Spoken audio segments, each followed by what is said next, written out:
Hey guys, what's going on? It's TD Twilight here, and today I'm going to be discussing my first impressions on the Nintendo Switch. Now, I just want to preface this by giving a little story about how I've just been playing Nintendo consoles my whole entire life. So basically it started, I was like 4 years old maybe, and got the Super Nintendo. It was super cool, you know. I used to play a lot of Super Mario, Super Metroid, you know, all those cool games like that. And then kind of evolved into the Nintendo 64, which was just fucking very good system. You had Mario 64, you had GoldenEye, you had Zelda the Ocarina of Time, and just the whole 3D aspect of everything was fucking crazy at the time. Somewhere along that road I got multiple portable devices such as the original Game Boy, and then it went to the Game Boy Color, then a Game Boy Advance, then a Game Boy SP, and then a few more years passed and we got the first Nintendo dual screen, and that was pretty cool shit, you know. It was really cool being able to play games with other people over the actual device itself without like a cord and stuff, so the DS was cool. And then the DS Lite came out, which was pretty cool, and then of course the DSi was just a little bit more better than the previous version, and of course now we have the 3DS. Well, 2DS, but 3DS nonetheless. Somewhere along that line too, I also got the first Wii, which was really cool, you know, the whole motion thing, and Wii Sports was real fun back in the day, and then it kind of died out because the lack of games that would use the motion control and everything like that just sort of led to me playing a lot less of the Wii. I never got the Wii U because I didn't really see any games that interested me much, and here we are today. It just got announced at the Nintendo Live announcements on Thursday that the Nintendo Switch would be releasing worldwide on March 3rd. So that's pretty cool. It was a good announcement. They had a pretty good panel there full of all the games and the hardware specs. But today, I want to talk to you about my thoughts. And the first thing I want to talk about is the idea that Nintendo went into when they tried to create the Nintendo Switch. So basically, after the Wii U pretty much failed to meet prior expectations for Nintendo, they sat behind closed doors and they were really focused on an idea that would capture both the young-minded casual gamer audience as well as the more hardcore, more mature audience. Now, they also had this other idea that they wanted to bring all the previous systems like the Game Boys, the Nintendo 64, and the Wii U and just bring elements from all of them and put them into one giant system for everyone to enjoy. Now, this seems like a good idea, but along the road there's clearly been some problems and I'm here to address them. They've brought back a lot of things from the old systems, including the motion control technology with the controllers, as well as the tablet sort of screen on the Wii U. They seem to have brought that idea back and they've improved on it greatly, and I can give that a thumbs up because it's definitely good that they're taking their old ideas and they're not just throwing them in the trash. You know, they are building on their new ideas, so I think Nintendo definitely has the right idea with that. They also wanted to make a system that could be used at home but also be taken right out of the console and just go play it on the go, or take off the controllers and play it with your friends too, which is a really good idea, I have to admit. Now I'm gonna get into my thoughts on their execution of this idea. So as I said, they were trying to make a system that could adhere to both younger, more casual gamers as well as the more serious older gamers. Unfortunately, I feel as though taking this middle ground stance is sort of forcing them to alienate a little bit of both sides of each party. Now, what I mean by this is they're sort of sacrificing some elements of the casual gamer experience by adding the Unreal Engine 4 to this system and adding all kinds of new graphical updates, which will just force older, more 2D and, you know, cartoon type of games to kind of upscale their production and how everything looks visually. So I think that kind of alienates some developers in a way.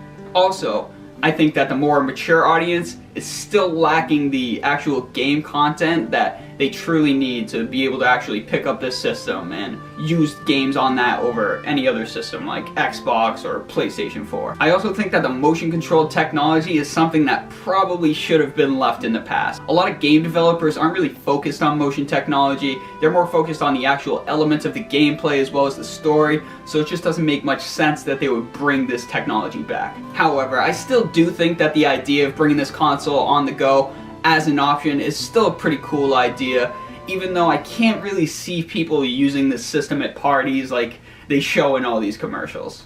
Okay, so now let's move on to the hardware specs.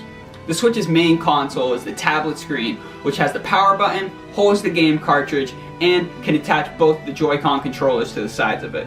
This tablet can then be attached to a bigger base which is connected to your TV, so you can run all the same games through your TV. It has a 32GB internal memory as well as 720p HD on the actual tablet screen itself.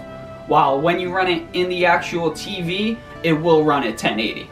Battery life was stated to be somewhere between 3 to 6 hours, depending on what kind of games you're playing. The Joy-Con controllers are attached to the sides of the tablet, and they can both be removed and individually used, or you can attach them to a different sort of grip where you can have a sort of controller feel in your hand. The Joy-Con controller also comes with a strap which attaches to the top, and it comes with a wrist strap as well as shoulder buttons for the individual Joy-Con controllers. The Switch uses Unreal Engine 4, which simply said is the future of gaming.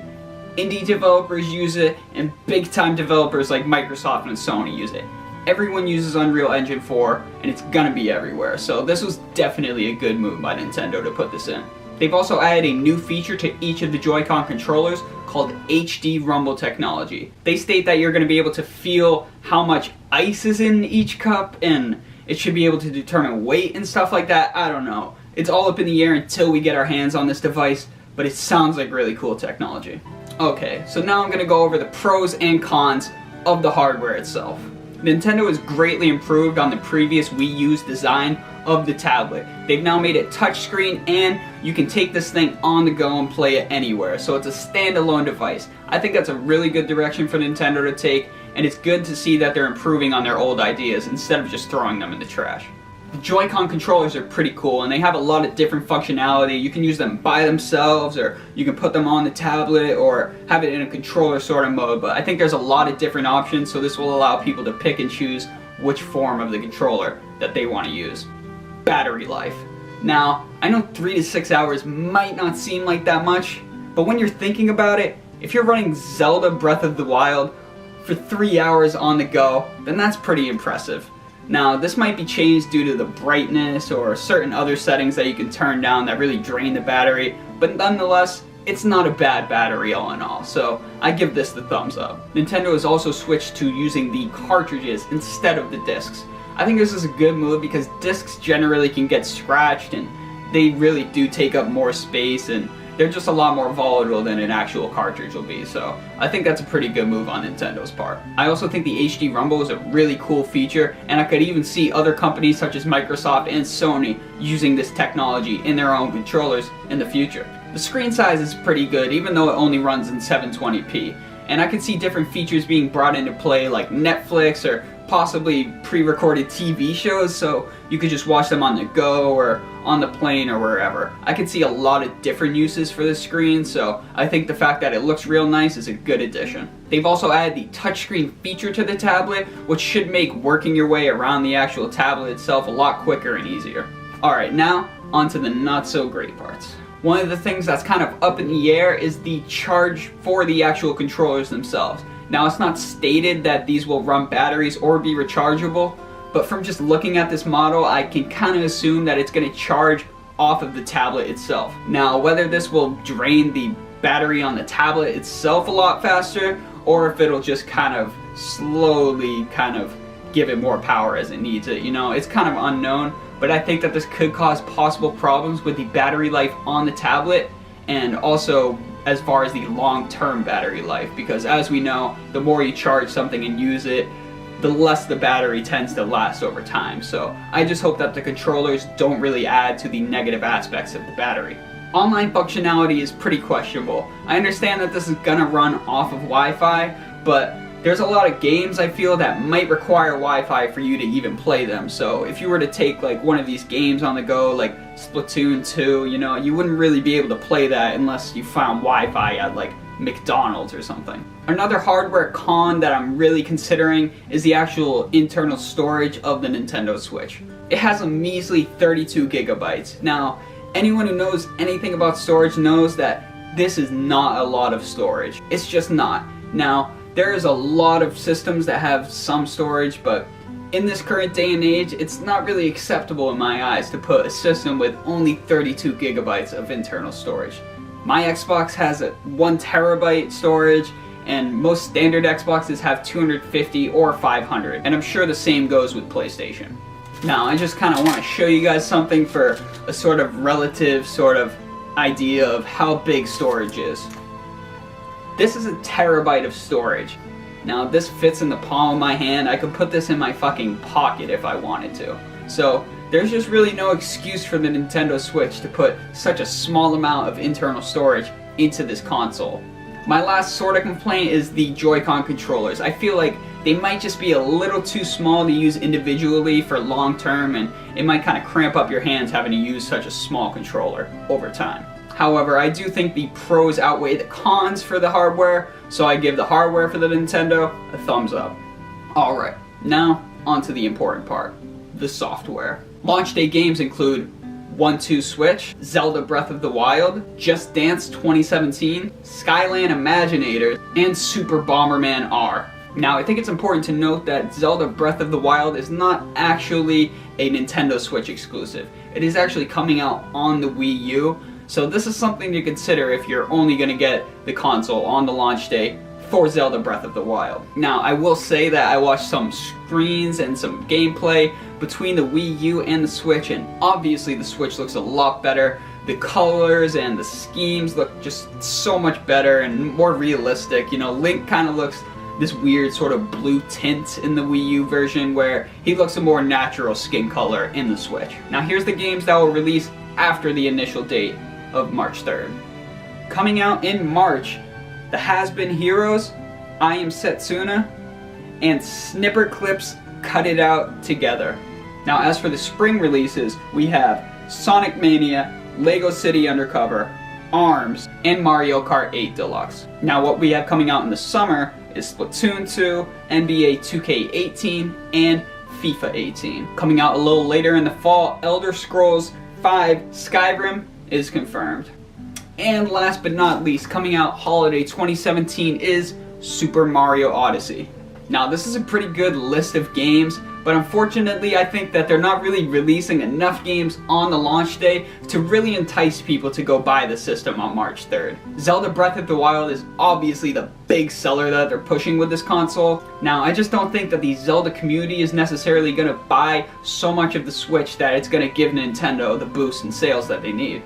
Another thing I want to point out is the lack of commitment to sort of go for casual games or the more serious, hardcore, high graphic online games. Now they're releasing Skyrim 5, which seems to be the biggest serious gamer sort of console game at this point. But the way I look at it is, if someone really likes Skyrim, they have another system that they've played it on before. So it just doesn't really make sense to me that they will go and buy this new console and then buy this $60 game just to have the same experience again. At the end of the day, 2017 will be an okay year for the Nintendo Switch, but it still gets a sort of sideways thumbs up from me. Alright, so now let's talk about the pricing. The big kicker, the price of it, the price of the controllers, the price of the online service. It's all important, and it all comes into play when you're buying a new console. The Nintendo Switch comes in at a cool $299. That's a pretty good price for a console, all things considered, but the things you're gonna have to consider are all the other things that cost money towards this system. Now, if you have multiple TVs and say you wanted another one of the main docks for your Switch, that's gonna run you about $90. And that's pretty expensive. They're going to be selling individual Joy-Con controllers, so you can buy the right one or the left one for $50 each. Now that's pretty fucking expensive, considering that a $60 Xbox controller has the whole controller. And if you want to buy both Joy-Con controllers as one, it's gonna cost you $80. And that's a lot of money for a pretty small controller, in my opinion. And also, if you want to buy the Pro controller, which is sort of the handheld, sort of actual controller shaped one, it's gonna cost you $70. So these are all just things you want to consider before getting this console. The last pricing thing that I want to talk about is the actual online service that Nintendo has just announced. Nintendo hasn't ever charged for their online service, and it's been really limited because of this, but they've also just announced that they will let you use the online service for the first month for free, but after that, it's going to cost you some of that green. Now, the actual numbers for the service aren't announced yet, but we can expect it to be probably somewhere between $60 and $100 for a year subscription. This is pretty typical compared to other companies, but still it's just one more expense that's going to come right on top of your bill for that Nintendo Switch. Now, as far as the console goes, $299 is a pretty good price, so that gets my thumbs up. Now, as far as the accessories for the Nintendo Switch goes, that's gonna get a big fat 2 thumbs down, because $90 for a dock for your second TV is a lot of money. $80 for another set of Joy-Con controllers is ridiculous, and $70 for the Pro Controller is still a little pricey for a Nintendo accessory. But all in all, if you really enjoy this system and want to play it with your friends, these aren't going to be that much of a heel to you buying this system, so I'm not going to really stress it too much. Okay, my final thoughts on this system. I think that Nintendo has improved a lot on their old designs. They haven't really thrown out too much, and they're really sort of bringing in different aspects of all the systems, from the handhelds to the Wii U and even the 64. You know, they've seemed to have brought aspects from all these consoles, so I think that's really cool. I think that the tablet feature is cool. I think that's gonna sort of bring consoles out of the house more, and maybe people will use these at parties or whatever sort of audience that they're adhering to. But in the end, I feel as though this middle ground stance that Nintendo has taken between casual gamers and serious gamers is just not really going to pay off well in the end. They are just too stuck in this spot where they don't want to make fully serious games, but they don't want to throw away all these old casual games for the young audience, so they're just really confused as to where their identity is as a company, especially with this new Unreal Engine 4 technology, which allows them to play games like Skyrim and stuff like that. So it's just all really questionable to me as far as the direction of Nintendo goes, and I feel as though they're really going to miss the mark on hitting a major audience. Whether that's the young gamers or the serious gamers, I just can't see the whole audience getting with this idea. Now, on the other side, I do think there's a lot of cool games coming out for the Switch, including Zelda Breath of the Wild, Splatoon 2, and of course, Mario Odyssey. That game is going to be awesome. It looks like the best Mario game since maybe Super Mario World or maybe Galaxy. I didn't even play that game, but it just looks that good. And in the end, I don't think that these games are necessarily going to be enough to capture a serious audience, and that they should really stick to the more casual, younger audience that they've already established over these years. Nonetheless, I can't say for sure whether I will get the Switch or not. I'm definitely not getting it March 3rd just because I want to do a lot of other things and, you know, purchase other things before that date and around that date, so it just doesn't really make sense to me. We are going to PAX East, so I'm definitely going to be testing out the Switch there, and I'll give reviews, really thorough reviews and thoughts on what I think of the system after I've actually got my hands on it and tested with the new gameplay and the HD Rumble and all these new features that they've added. So if you guys want a real review and a real good idea of what the system is, come back in March, because PAX is going to be awesome, and we're going to do a lot of coverage on the Nintendo Switch and all kinds of other stuff there, so that'll be awesome. And that's pretty much all I got for you guys. You know, I just want to kind of lay out my thoughts for the Switch because I seem to have a lot of them, and that's pretty much it, guys. Until next time, take it easy.